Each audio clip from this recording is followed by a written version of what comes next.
नमस्ते दोस्तों। आज हम एक्सेल के सबसे इम्पोर्टेंट और बिगिनर्स के लिए परफेक्ट फार्मूला सीखेंगे।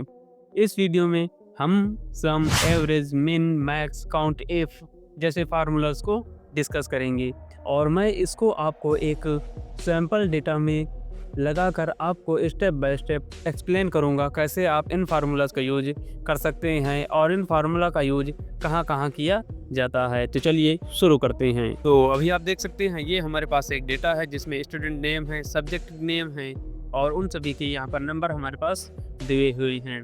तो और इसका हमें टोटल निकालना है। तो टोटल निकालने के लिए हम सबसे पहले सीखेंगे सम करना।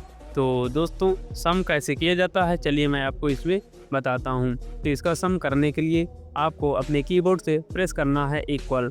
जिस तरह मैथ का कोई भी कुछ सवाल या फार्मूला इक्वल से स्टार्ट होता है इसलिए आपको इक्वल लगा कर लिखना है सम। और जैसे आपके पास सजेशन आ जाए आप टाइप की प्रेस कर दीजिए जिससे आपका फार्मूला ऑटो कंप्लीट हो जाएगा। और इन सभी को यहाँ से सिलेक्ट कर लेना है। सेलेक्ट करने के बाद आपको ब्रैकेट को क्लोज कर देना है। ब्रैकेट क्लोज करने के बाद एंटर कर दीजिए एंड बूम, आप यहाँ देख सकते हैं हमारा सम यहाँ पर हो चुका है। अब चलिए मैं इसका एक दूसरा तरीका बताता हूँ जिसकी हेल्प से आप सम कर सकते हैं। आपको एग्जैक्ट यहीं पर अपना कर्सर रखना है, यहाँ पर आपको क्लिक करके छोड़ देना है। छोड़ने के बाद अभी आपका ये जितना भी डेटा है वो ऑटोमेटिक सम हो जाएगा। तो इसके लिए आपको यहाँ फार्मूला वाले टैब पर क्लिक कर देना है और उसके बाद आपको यहाँ एक ऑटो सम का ऑप्शन मिलेगा और जैसे आप इस पर क्लिक करेंगे तो आप देख सकते हैं आपकी रेंज ऑटोमेटिक सिलेक्ट हो गई है और सिंपल आपको एंटर कर देना है और आपका सम हो चुका है। तो इस तरह आप सम कर सकते हैं। अब चलिए मैं आपको तीसरा तरीका बताता हूँ सम करने के लिए। तो तीसरा तरीका है सम करने का, आपको इनको सिलेक्ट कर लेना है और आपको अपने कीबोर्ड से Alt इक्वल प्रेस करना है और जैसे ही आप Alt इक्वल प्रेस करेंगे तो आप देख सकते हैं हमारा सम हो चुका है। अब चलिए हम सबसे पहले इसको यहाँ से ऐसे सिलेक्ट कर लेते हैं। सिलेक्ट करने के बाद अगेन आपको Alt इक्वल प्रेस करना है और जैसे ही आप Alt इक्वल प्रेस करेंगे तो आपका सम हो जाएगा। एज यू कैन सी ये सम हो जाने के बाद सिंपल से आपको अपने इस बॉक्स के नीचे आ जाना है और यहाँ आपको छोटा सा प्लस वाला आइकन दिखेगा। आप सिंपल इस पर क्लिक करके नीचे ड्रैग कर सकते हैं और आपका ऑटो सम हो जाएगा। अगर आप ये भी नहीं करना चाहते हैं तो सिंपल यहाँ पर आ जाइए और छोटा सा जैसे ही आपका प्लस आइकन हो जाए उस पर डबल क्लिक कर दीजिए तो आपका ऑटो सम हो जाएगा। तो आप इस तरह सम फार्मूला का यूज़ कर सकते हैं। मैंने आपको सम करने के 3 तरीके टोटल बताए हुए हैं। अब चलिए हम बात करते हैं कैसे आप एवरेज निकाल सकते हैं। तो एवरेज निकालने के लिए आपको इक्वल फिर लिखना है एवरेज और जैसे ही आप AVE लिखेंगे तो आपके सामने सजेशन आ जाएगा और टैब की प्रेस करके आप उसको ऑटो कंप्लीट कर सकते हैं। ऑटो कंप्लीट करने के बाद इन सभी नंबर्स को यहाँ से हम सेलेक्ट कर लेंगे। सेलेक्ट करने के बाद ब्रैकेट को क्लोज करना है और यहाँ से एंटर कर देना है और आप जैसे ही एंटर करेंगे तो आपका इन नंबर्स का एक एवरेज निकल के आपके पास आ जाएगा। आप देख सकते हैं इन नंबर्स का हमारे पास एवरेज निकल कर आ गया है। अब चलिए मैं एवरेज करने का एक दूसरा तरीका आपको बताता हूँ। तो सिंपल से आपको इसको यहाँ से क्लिक करके अपनी एवरेज वाली सेल्स को क्लिक कर देना है। तो चलिए हम यहाँ से क्लिक कर देते हैं। क्लिक करने के बाद जहाँ आपने ऑटो सम किया था वहाँ नीचे आपको एवरेज का भी ऑप्शन मिलता है, आप देख सकते हैं। तो सिंपल सा अभी आप देख सकते हैं हमारा टोटल वाला भी सिलेक्ट हो चुका है। तो हम इसके लिए क्या करेंगे, हम दोबारा से यहाँ से अपने इस रेंज को यहाँ से सेलेक्ट कर लेंगे और यहाँ से एंटर कर देंगे और हमारा एवरेज यहाँ पर आ गया है और सिंपल इस पर हम डबल क्लिक कर देंगे या इसको नीचे ड्रैग कर सकते हैं जो भी आपको सूटेबल लगे। तो आप देख सकते हैं हमारा एवरेज सभी में लग गया है। तो चलिए हम इसको नीचे तक ड्रैग कर देते हैं और ड्रैग करते ही हमारा एवरेज सभी में लग गया है। दोस्तों एक्सेल में यही एक सबसे ज़्यादा फ़ायदा है आपको, क्योंकि इसमें आपको कोई भी काम बार बार रिपीटेड नहीं करना होता है, आपको सारे वर्क एक सिंगल सेल में ही करना होता है। अब चलिए हम बात करते हैं मिनिमम फार्मूला के बारे में।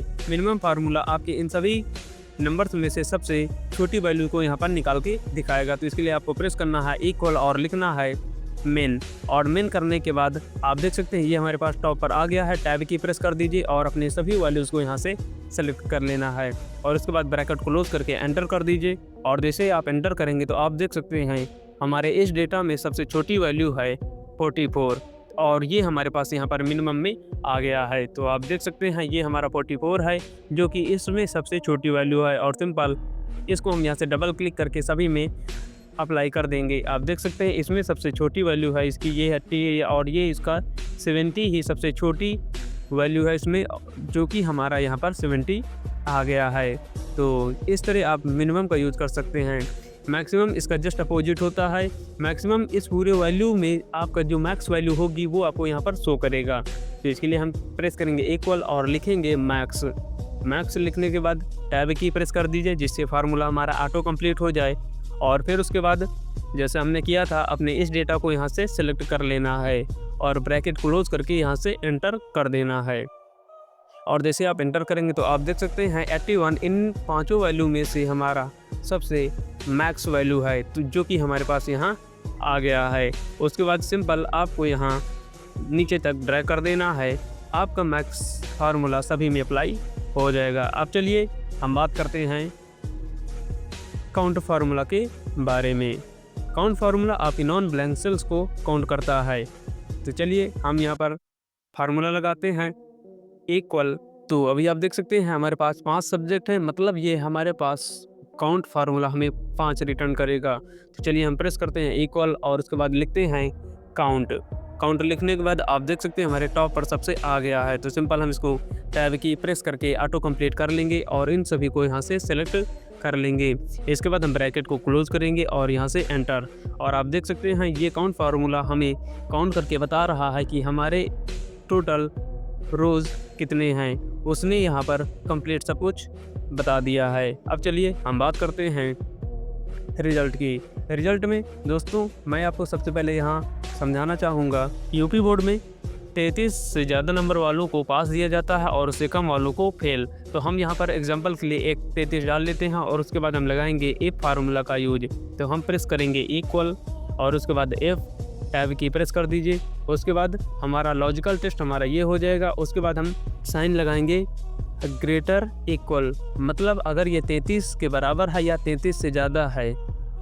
तो इसके बाद हम यहाँ एक क्राइटेरिया दे देंगे जो कि हमारा है 33 देन कॉमा, और हमारा वैल्यू इफ़ ट्रू में डबल इन्वर्टेड कॉमा के अंदर आपको जो भी वैल्यू देना है या जो भी आप टेक्स्ट लिखना चाहते हैं वो लिख सकते हैं। जैसे हमने पास लिख दिया है, उसके बाद इन्वर्टेड कॉमा, फिर कॉमा देने के बाद हम सिंपल सा इसको डबल इन्वर्टेड कॉमा के अंदर ही आपको जितने भी टेक्स्ट वैल्यू लिखना है वो यहाँ पर लिख देना है।